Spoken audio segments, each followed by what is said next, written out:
ఈ హాయిగా శివరాత్రి కాబట్టి అయితే పొద్దులు తాను చేసి ఇంటినే బొట్టు పెట్టుకుని అయితే తయారైనా. ఇక మా అమ్మ పువ్వు తెమ్మంటే మా ఫ్రెండ్ వాళ్ళ ఇంటికి అయితే పువ్వు అయితే తీసుకొచ్చిన.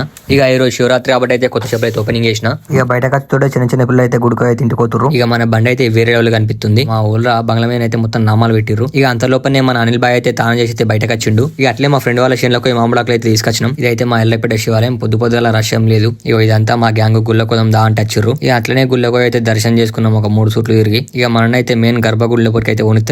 శివాలయం పక్కనే వేణుగోపాల స్వామి టెంపుల్ ఉంటుంది. ఆ టెంపుల్ అయితే దర్శనం చేసుకున్నాం. ఇక దర్శనం చేసుకుని బయట కచ్చుడుతోటే ఇక మా ఫ్రెండ్ వాళ్ళు వచ్చి బండి మీద బస్ స్టాండ్ ఉందా అంటే ఇక బస్ స్టాండ్ అయితే పోయినా. బస్ స్టాండ్ అయితే పండ్ల గిరాక్ అయితే బాగా నడుస్తుంది. ఇక మా సోపదానికి పొద్దుగా ఆకలైందంటే ఆకలి అయితే 2 ఇడ్లీ అయితే తీసుకున్నాం. ఇక అటు నుంచి అంటే కరీంనగర్ డైరీకి అయితే పోయినాం. ఇక బాసాన్ని తీసుకొని దన దర్శనం. ఇంటి ఖర్చుతో అయితే మా వాళ్ళు అయితే ఆరాంసే ఉన్నారు. ఇక మా వాడు అయితే మొత్తం ఇడ్లీ తెచ్చుతోటే మొత్తం దన దర్శనం పొద్దుగానే ఒక పొద్దు ఇడిచిండు. ఇక మా ఫ్రెండ్ ఆకలిందంటే మళ్ళీ టిఫిన్ సెంటర్ కి అయినాం. ఈ ఇంటి ఖర్చుతోటే మా వినీత్ బాయ్ అయితే మొత్తం ధ్యానం చేస్తుండు. ఇక అంతలోపైన శేఖర్ అని మళ్ళీ టెంపుల్ దగ్గరికి అయితే పోయినా మా ఫ్రెండ్స్ అందరం కలిసి. ఇక మా గ్యాంగ్ అయితే ఇక్కడ భోజనాలు పెడుతురు కావచ్చు మెల్ల నడుచుకుంటూ వస్తారు. ఇక మా వాడైతే గుళ్ళకోర అంటే ఫస్ట్ ప్రసాదం దగ్గరికి ఇండు. ఇక వాన చూసి మా ఇంకో సూపతి నేను కూడా ప్రసాదం పడతా అని ప్రసాదం పట్టుకుని ఉరికత్తును బయటకి. ఇక ప్రసాదం తీసుకున్నాక గుళ్ళకపోతే మంచిగా ఉండదని లోపలికి అయితే పోయినాం. ఇక లోపల కోడతోటే దేవుని కాడ మినీ యుద్ధమే జరుగుతుంది. ఇక టెంపుల్ బయట అయితే చిన్న మినీ వెమ్లవాడనే కనిపించింది మా విలేజ్ లో. ఇక ఫైనల్ గా అయితే ఇంటికి వచ్చినాం. ఇక మా శివరాత్రి అయితే జరుపుకున్నాం. చిల్ల రైట్ మళ్ళీ బాయ్.